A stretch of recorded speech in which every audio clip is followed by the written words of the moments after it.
BDR হত্যাকাণ্ড নিয়ে একটা কমিশন তৈরি করা হয়েছে না? এই পর্যন্ত আরো একটা কমিশন আছে, কিন্তু গুম কমিশন। গুম কমিশনের যেসব চেয়ারম্যান তাকে হচ্ছে আপনার অ্যাপিলেট ডিভিশনের আপনার বিচারকের দেওয়া হয়েছে, পদমর্যাদা দেওয়া হয়েছে, আর সদস্যদেরকে হাইকোর্ট ডিভিশনের এই বিভাগের আপনার বিচারকের পদমর্যাদা দেওয়া হয়েছে। এখন পরশু দিনের মিটিং এ এই যে সদস্য যে কজন ছিল, সেখানে এই মেজর জেনারেল ফজলুর রহমান সাহেবও ছিলেন।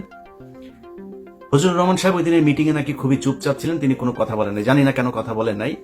সদস্যরা সবাই দাবি করেছে তাদেরকে যেন ওই মর্যাদাটা দেয়া হয়।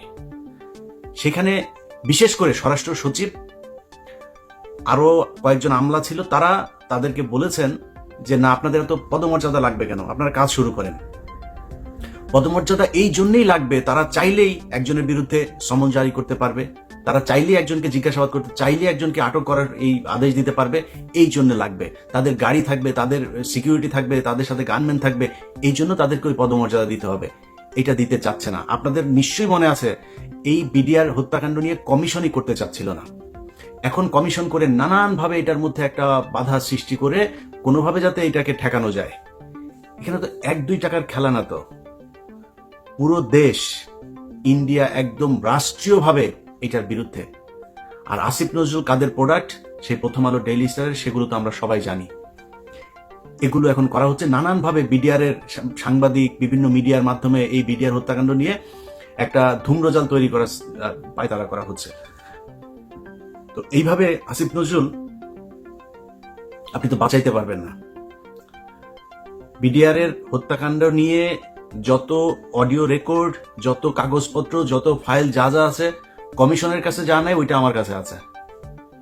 এখান থেকে বাঁচতে পারবেন না। আমি কাজ করছি, দিন রাত খাটছি বিডিআর এর এই ফাইল নিয়ে। এক এক ফোন রেকর্ড, সেই 25 তারিখের, 26 তারিখের, 27 তারিখের এক এক ফোন রেকর্ড 1.5 ঘন্টা 2 ঘন্টা করে শুনছি, সারা দিন রাত এগুলো শুনছি, শুনে শুনে লিখছি। আমি তো ফাঁক ফোকর রাখবো না। এমন এক জিনিস বানাই দিব, এই কমিশন শুধু আমার ওই অনুসন্ধান দেখা যদি নাকি রায় দিয়ে দেয়, এনা আর কিছু লাগবে না। তো আসিফ নজরুল আপনি যত টাকাই খান, যাই করেন, যেমনি চান, এটা বাঁচাইতে পারবেন না। আর যদি মনে করে থাকেন যা মনে চায় তাই করবেন, এই যে বাংলাদেশ ব্যাংকে রয়ের এক সদস্যকে আপনার বসানো হচ্ছে এখন, সব জায়গাতে আসিফ নজরুলের এই যে পিএস, বলেছিলাম না যে এবিএম খায়রুল হকের পিএস, মনে করেন যে সে জানে না বোধহয়, আমরা জানিয়ে দিয়েছিলাম তো না, সেই ব্যক্তি এখনো তার পিএসসি আছে, ওই সেই মহিলা সে ওইখানেই আছে। সচিব আইন মন্ত্রণালয় মানে পুরো চালাচ্ছে হচ্ছে আওয়ামী লীগের লোকজন। যে কারণেই গাজীপুরের সবশেষ কনস্টেবলকে আপনার অবকাশকালীন এই আপনার বিচারক হয়েও সে আপনার করছে, কি বলে, এই মানে কনস্টেবলকে আপনার দিল, জামিন দিল। কেন জামিন দিল? কারণ যে নিজের দলের লোক, দাদাদের দেশ থেকে ফোন করা হয়, এটা করো, এটা করে দাও, তারা ওএসডি করা হয়েছে। কেন ওএসডি করতে হবে? কেন এখন আবার আইন দেখাইতে পারে যে না, জজ সাহেবের চাইলে এই করা যায় না, ওই করা যায় না। এত আইন দেখায় তো আপনার ক্ষমতায় আসেন নাই, তাই না? আপনার কেউ জিজ্ঞেস করে নাই তো। ওরে বিচার করলে, ওরে গ্রেপ্তার করলে কেউ আপনারা তো এসে জিজ্ঞেস করতো না যে ভাই এটা করলেন কেন, করেননি। যাই হোক, আসিফ নজরুল, প্রথম আলো, ডেইলি স্টার মিলে এই বিডিআর হত্যাকাণ্ড এটাকে ধামাচাপা দেওয়ার চেষ্টা চালিয়ে যাচ্ছে এখন পর্যন্ত। বিডিআর এর পরিবারগুলোকে নানাভাবে হুমকি দেওয়া হচ্ছে ডিজিএফআই, এনএসআই থেকে। তাদের কিছু কিছু ডিজিএফআই, এনএসআই কর্মকর্তার ফোন রেকর্ডও তাদের কাছে আছে। তো এগুলো করে করে এই বিচারটাকে বন্ধ করার জন্য পায়তারা করা হচ্ছে।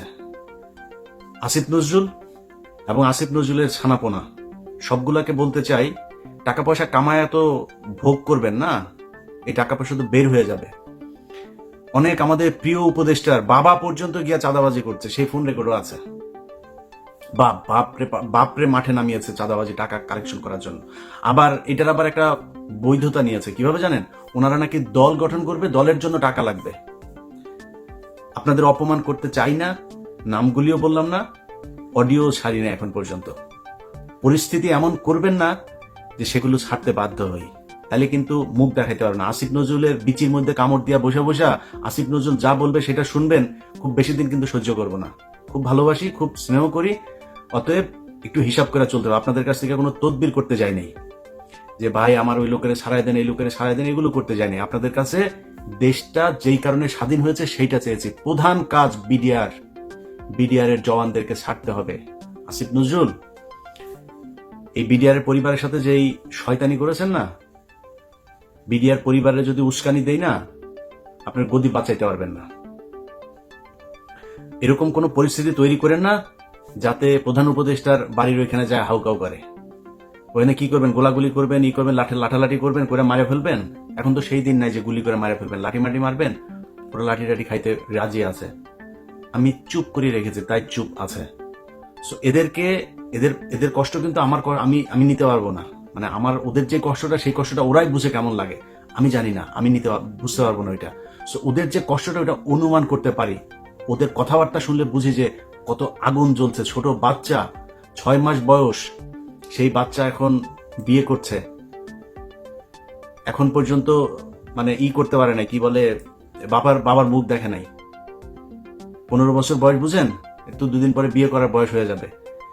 অনার্স মাস্টার্স করছে, যেই ছেলে আপনার ক্লাস 3, 4, 5 পড়েছে, সে এখন পর্যন্ত বাবার বুকে বুক মিলায় তারপরে জড়ায় ধরতে পারে নাই। সো এদের কিন্তু কষ্ট আছে, হ্যাঁ, মাথায় রেখেন। আপনি বিডিআর বিদ্রোহের এই নাম দিয়া বিডিআর হত্যাকাণ্ডকে বাঁচানোর চেষ্টা করবেন, এই সুযোগ আপনাকে দেওয়া হবে না। কারণ ওইটা যদি আপনি বন্ধ করতে চান, কমিশন দিয়েও যদি বন্ধ করাইতে চান, আমারে মারা ফেলতে হবে। এটা ছাড়া করতে পারবেন না কিছু। যাই হোক, আগে ভাগে বলে রাখলাম, খুব সাবধানে। বিডিআর এর এই বিষয় নিয়ে কোনো ধরনের ধানাই ফানাই এটা বাংলাদেশের মানুষ মেনে নেবে না। কারণ এটার সাথে এই দেশের এই বিডিআর এর অস্তিত্ব জড়িত, সেনাবাহিনীর অস্তিত্ব, এই দেশের অস্তিত্ব জড়িত। দেখছেন না এখন চারিদিকে বর্ডারে বিডিআর এর অফিসাররা, সেনাবাহিনী আর বিডিআর মিলে কিভাবে বিএসএফ এর সাথে ফাইট করছে। সারা দেশের মানুষ প্রয়োজনে ট্রেনিং নিয়ে তারপরে বিএসএফ এর সাথে দাঁড়াবে। ভারতের সাথে বাংলাদেশের মানুষ কোনোভাবে কোনো কিছুতে সমঝোতা করতে রাজি না। এই দেশের মানুষ যুদ্ধ করবে, মরে যাবে। শুধু তোদের মতো কিছু অসভ্য টাকার কাছে তোরা তোদের মা বোনকেও আরেকজনের খাটে শোয়াই দেওয়া, তারপরে টাকা নিতে পারিস। এটা যদি না পারতিস, তাহলে এই আগস্টে যা ঘটলো, সেই জুলাইয়ের 16 তারিখ থেকে 5 আগস্ট পর্যন্ত, এরকম একটা সরকারের পার্ট হয়ে টাকা পয়সার জন্য এত বিট্রে করতে পারতি না। তোরা তোদের মা বোনদেরকেও আরেকজনের সাথে খাটে দিয়ে আসতে পারবি।